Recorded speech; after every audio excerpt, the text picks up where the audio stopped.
Picture this, a sky heavy with storm clouds, the kind that makes the air thick and tense like something big is about to happen.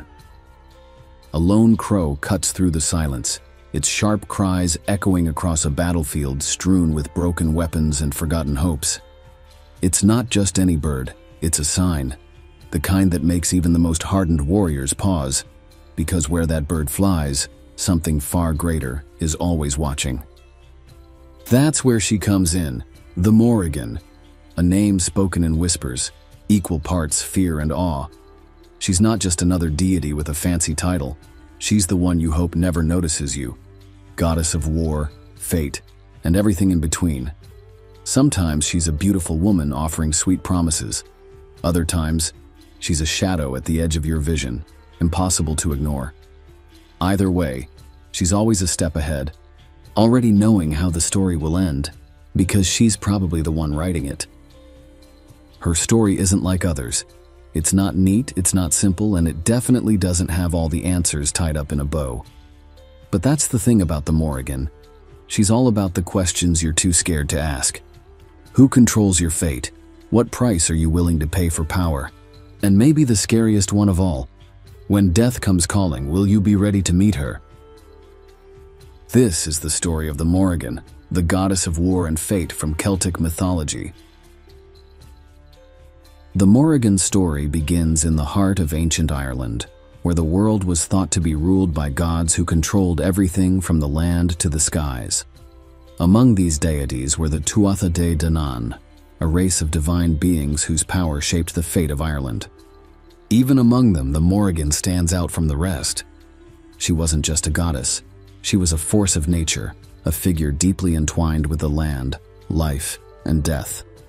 Her name, often translated as Great Queen or Phantom Queen, hints at her dual nature. She was seen as both a protector and a destroyer, capable of guiding warriors to glory or laying waste to entire armies. Her roots are ancient, stretching back to a time when the line between gods and mortals was thin, and the stories of these powerful beings were told to explain the unexplainable. The Morrigan's connection to the Tuatha De Danann placed her at the center of Ireland's mythic history. She was a goddess who wasn't confined to one role. Some believed she was a spirit of the land itself, tied to Ireland's sovereignty and its rulers. Others saw her as a war deity, appearing on battlefields to influence the outcomes of great conflicts. And still, others whispered of her as a harbinger of death, whose presence was both a warning and a promise. One of the earliest mentions of the Morrigan comes from tales surrounding the arrival of the Tuatha De Danann in Ireland. They were said to have descended from the skies, bringing with them knowledge, magic, and unmatched power. The Morrigan, with her connection to war and fate, became a crucial figure in their battles against the Fomorians, a race of monstrous beings representing chaos and destruction. It's here that her reputation as a deity of war began to take shape. If you want to know more about these battles, check out my 3-part video series on the creation of Ireland and its first peoples. Link in the description and the top right-hand corner. But the Morrigan wasn't limited to the battlefield. Her origins also tie her to the natural cycles of the world: birth, growth, decay, and renewal. To the ancient Irish, she represented the harsh truths of life and death, of struggle and survival. These themes ran deep in their culture, reflected in the reverence and fear with which they spoke of her. Whether as a protector of the land, a guide for warriors, or a judge of mortal deeds, the Morrigan's origins make her one of the most complex and enduring figures in Irish mythology. Her name still carries weight, echoing through centuries of storytelling, and while we may never know exactly how she was first envisioned, the Morrigan's essence has remained consistent. She is a goddess of power, mystery, and inevitability, a force that shaped the fate of gods and mortals alike. Perhaps the most iconic image of the Morrigan is as a raven or crow, a form she often assumes on the battlefield. To the warriors of ancient Ireland, the sight of a raven circling overhead was more than a natural occurrence. It was an omen. If the Morrigan watched from above, it could mean death was near, whether for the enemy or their own ranks. This bird, with its connection to death and its haunting cries became inseparably tied to her presence. In her human form, the Morrigan's appearance shifts depending on her intent. When she seeks to seduce or influence, she is radiant, her beauty almost otherworldly. Her hair is often described as dark and flowing, her eyes sharp and piercing. But when she seeks to intimidate or instill fear, her visage changes drastically. Her once beautiful face becomes lined and aged, her hair wiry and gray, her movements deliberate and heavy with menace. In this form, she carries the weight of inevitability, the sense that her arrival marks the end of something, whether a life, a battle, or a reign. But her shape-shifting doesn't end there. The Morrigan has also been known to take on forms that are neither human nor bird.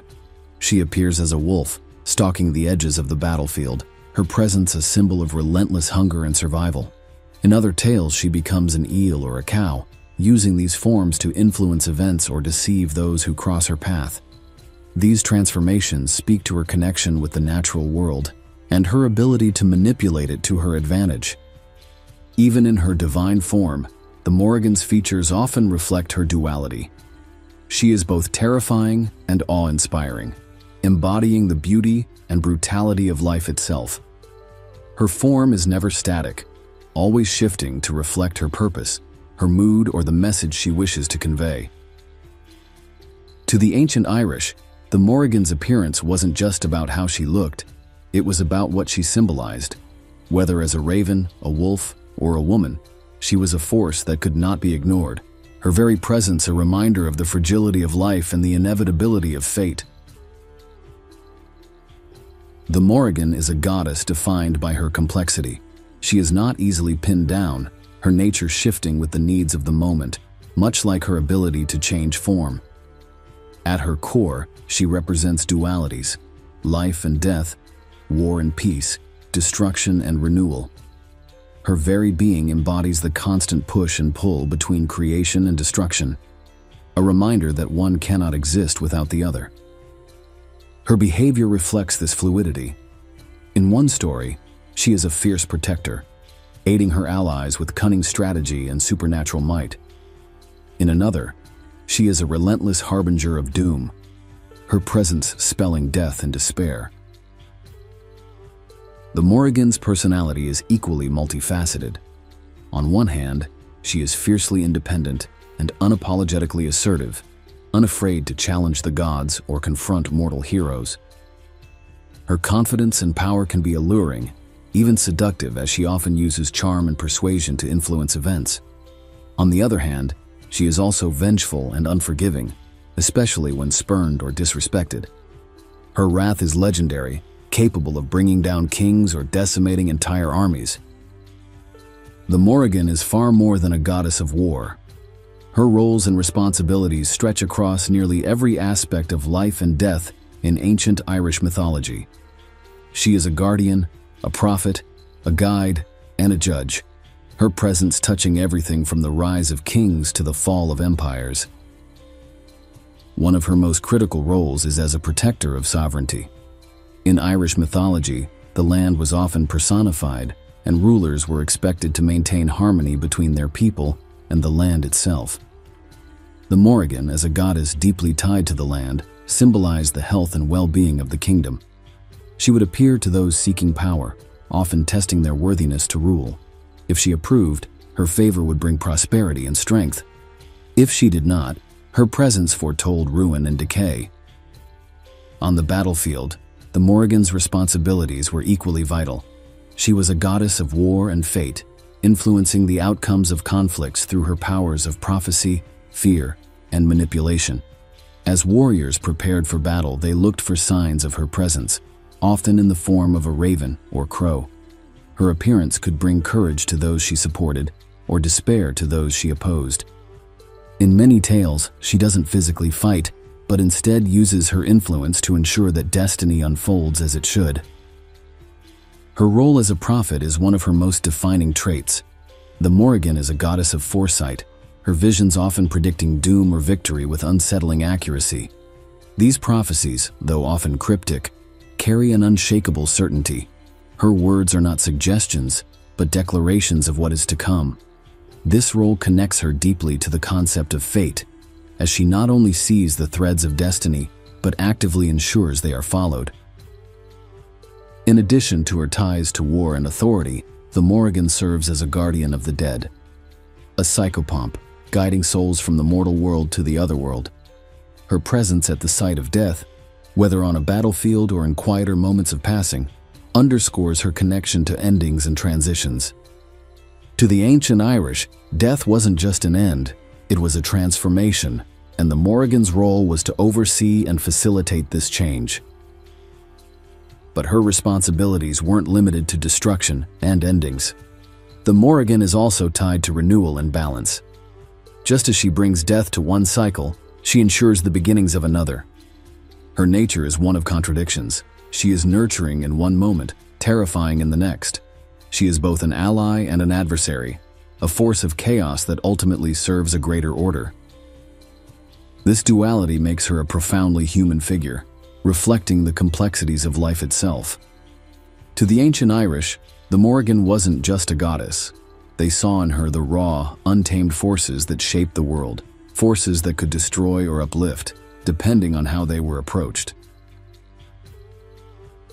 The Morrigan's familial connections are as mysterious and layered as the goddess herself. While Irish mythology doesn't provide a definitive family tree, in some accounts, the Morrigan is said to be one of the daughters of Ernmas. Ernmas is often described as the goddess of sovereignty and fertility, and her children reflect these traits in their various roles. Alongside the Morrigan, Ernmas is also credited with mothering other significant deities, including Macha, Bive, and Naimon, figures who are sometimes interpreted as aspects of the Morrigan herself, which we'll touch on later. One of the most notable relationships in the Morrigan's mythology is her connection to the Dagda, the good god of the Tuatha De Danann. In one story, their union takes place during the festival of Samhain, the time when the veil between worlds is thinnest. The Morrigan and the Dagda meet by a river, a place symbolizing boundaries and transitions, and their coupling is said to bring prosperity and victory to the Tuatha De Danann. While the Morrigan's connection to the Dagda is often highlighted, her relationships are rarely depicted in romantic or domestic terms. Unlike many other deities in Celtic mythology, she isn't defined by her roles as a wife or mother. Instead, her partnerships, whether with gods, mortals, or even the land itself, serve a larger purpose, aligning with her roles as a force of fate and war. The question of whether the Morrigan has children is less clear. Some interpretations suggest that her offspring, if any, would be symbolic rather than literal, representing the forces she embodies. For example, the land she protects and the warriors she guides could be seen as her children, extensions of her influence in the mortal realm. In this way, her legacy is less about lineage and more about the impact she leaves on the world around her. Her family ties, like much of her mythology, are open to interpretation. What remains constant is her independence and self-determination. Whether as a daughter of Ernmas, a partner to the Dagda, or a sister to Macha, Bive, and Naimon, the Morrigan's relationships serve to enhance her power rather than define it.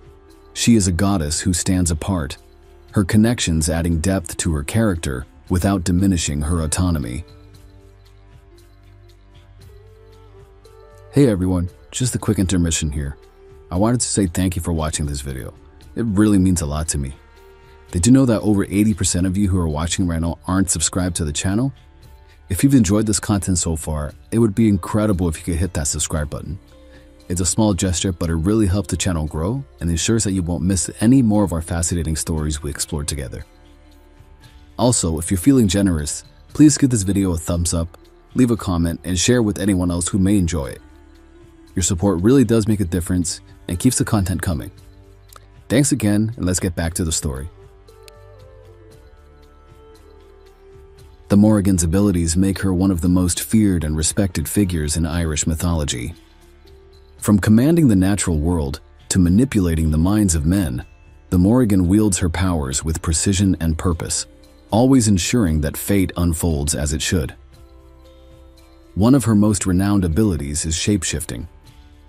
The Morrigan can assume many forms, from animals to humans, each chosen to suit her needs.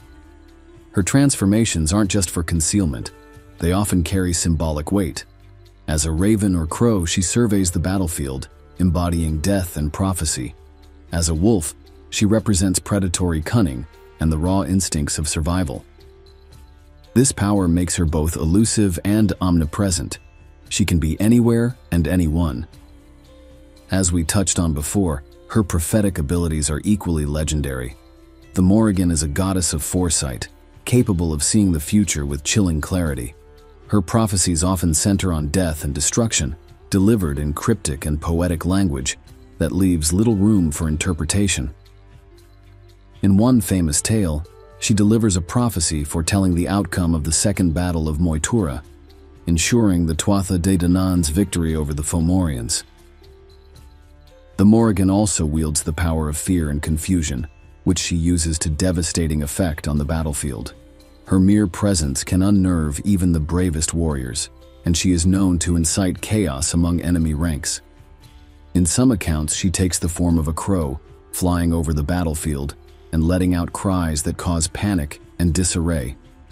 Her ability to manipulate emotions and perceptions gives her an edge in battle, turning the tide of conflicts without the need for direct combat. Her connection to the natural world is another source of her strength. The Morrigan can influence the land, the weather, and the animals that inhabit it. She has been credited with summoning storms to disrupt enemies or bring destruction to those who displease her. Her role as a goddess of the land means that she can also bring fertility and abundance when she chooses, though these blessings are often reserved for those who have earned her favor. Despite the destructive nature of many of her powers, the Morrigan's abilities also include protection and support for those she deems worthy. In her alliance with the Tuatha De Danann, she uses her strength and foresight to guide them to victory. Her powers are not wielded indiscriminately. They are tools she uses to fulfill her roles as a goddess of fate and balance. Ultimately, the Morrigan's powers reflect her multifaceted nature. She is not merely a war goddess or a prophet. She is a force of nature, capable of influencing life, death, and everything in between. For all her power, the Morrigan is not without limitations. Her weaknesses are not physical vulnerabilities, but rather tied to the principles she embodies and the rules of fate she enforces. These constraints highlight the delicate balance she represents and remind us that even the most fearsome deities are not entirely unbound.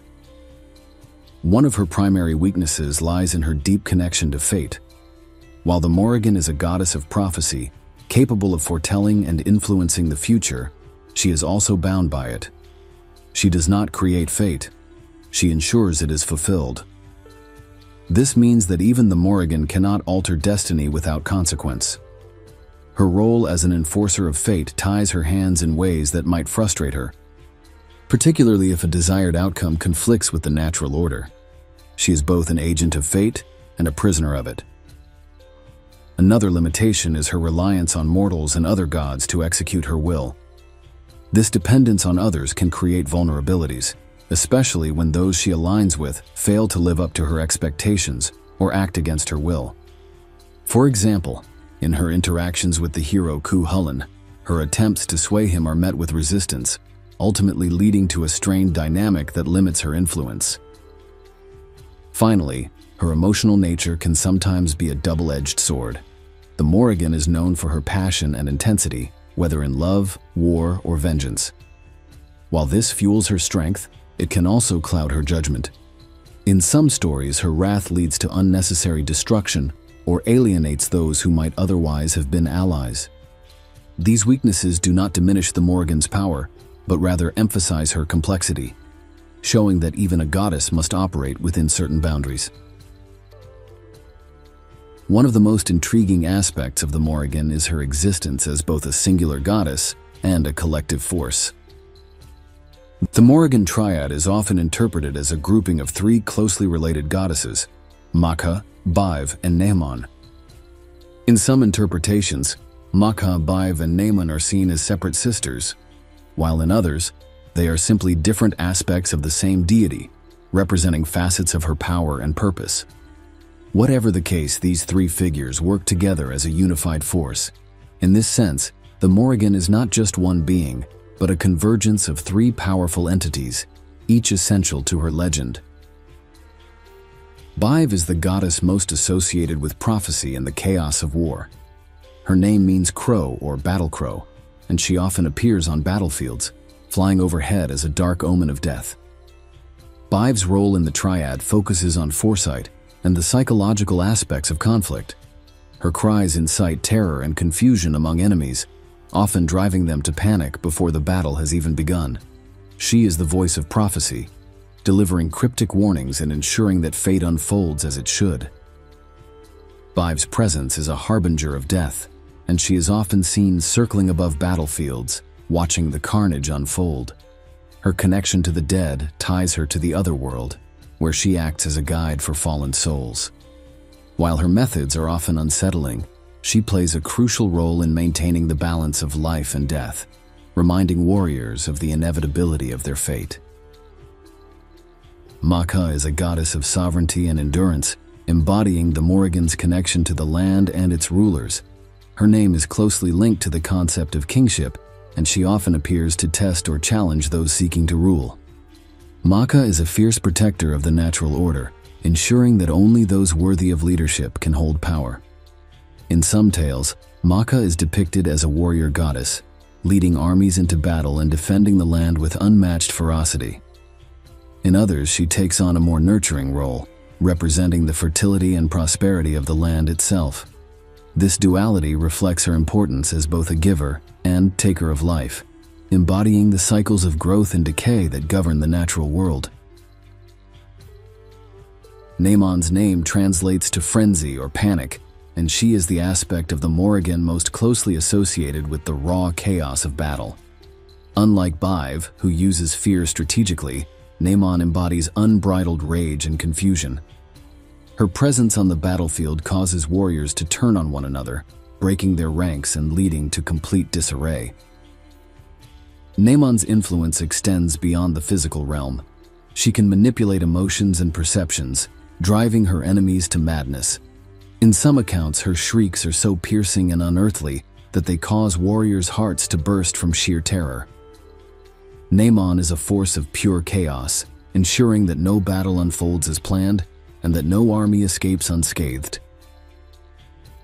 As you can see, each sister embodies a different aspect of the Morrigan. Together, these three goddesses form the Morrigan Triad, a collective that represents the full spectrum of war, fate, and sovereignty. Bive brings foresight, Maka ensures justice and leadership, and Naaman unleashes the uncontrollable fury of conflict.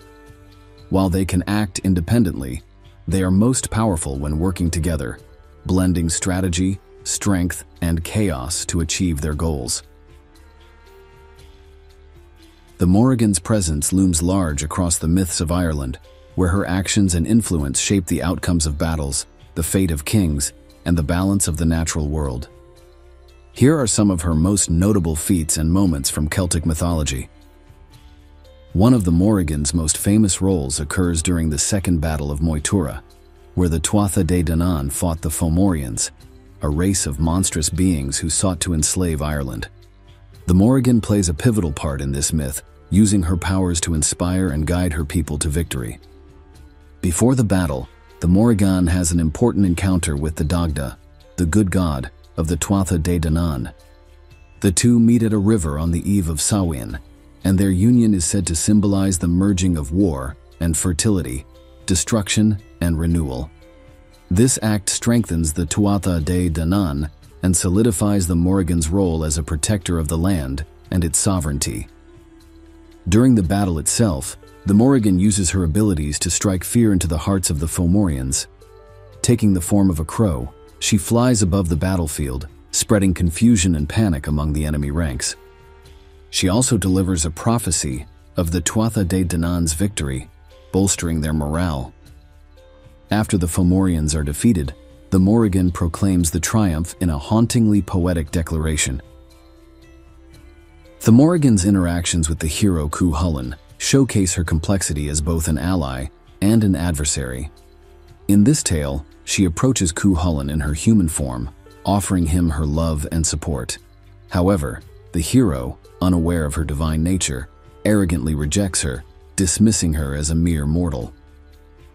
Angered by his dismissal, the Morrigan decides to challenge him. During a critical battle, she shapeshifts into various forms: a heifer, an eel, and a wolf, each designed to distract or harm him. Despite her efforts, Cuchulainn manages to overcome each of her attacks. Later, when she appears injured and in disguise, he unwittingly heals her, thus resolving their conflict. In one story, she appears to the warriors of Ulster, delivering a cryptic prophecy of their impending doom. Her words, though often veiled in metaphor, are unshakable and inescapable. This power makes her both revered and feared, as those who hear her prophecies know that she speaks only of inevitabilities. Her role as a prophet is particularly evident after Cuchulainn's death. She appears to mark the moment, lamenting his passing in the form of a crow. Her presence solidifies her connection to fate and reinforces the idea that even the mightiest heroes cannot escape their destiny. In another tale, the Morrigan, or an aspect of her Macha, places a curse on the men of Ulster. This curse arises after a grievous insult, where Macha, heavily pregnant, is forced to race against the king's horses. Despite her condition, she wins the race, but the strain causes her to give birth prematurely. In her fury, she curses the men of Ulster to experience the pain of childbirth whenever their land is under threat. This curse leaves the warriors incapacitated during one of their kingdom's greatest conflicts, demonstrating the Morrigan's power to exact vengeance on a grand scale. Through these feats, the Morrigan solidifies her place as one of the most powerful and multifaceted figures in Irish mythology. She is not merely a goddess of war, but a force that shapes the very fabric of fate, sovereignty, and the natural order. Her actions ripple through time, leaving a permanent mark on the myths of Ireland and the imaginations of all who hear her tales. So here we are at the end of it all. The battlefield's gone quiet, the echoes of her presence fading into the distance, but her shadow lingers. The Morrigan isn't the kind of figure you forget. She's the whisper in the back of your mind, the weight of inevitability that comes with every choice, every turning point. She's not just about war or death. She's about what comes after, the stories left behind, and the truths we'd rather not face. Maybe that's why she endures. Not because she's simple or easy to understand, but because she isn't. She's power and chaos, prophecy and justice, all wrapped into something we can't quite grasp. And maybe we're not supposed to. The Morrigan isn't here to make us comfortable. She's here to remind us that life is messy, unpredictable, and fleeting. That every rise has a fall, every king has a reckoning, and every beginning has an end. But for all her darkness, there's something strangely reassuring about her. She's the constant, the one who watches when the dust settles and the world turns again. Because no matter how much we fight it, the cycle goes on. And somewhere in that cycle, she's still there, waiting, watching, and reminding us that nothing ever truly ends. It just changes.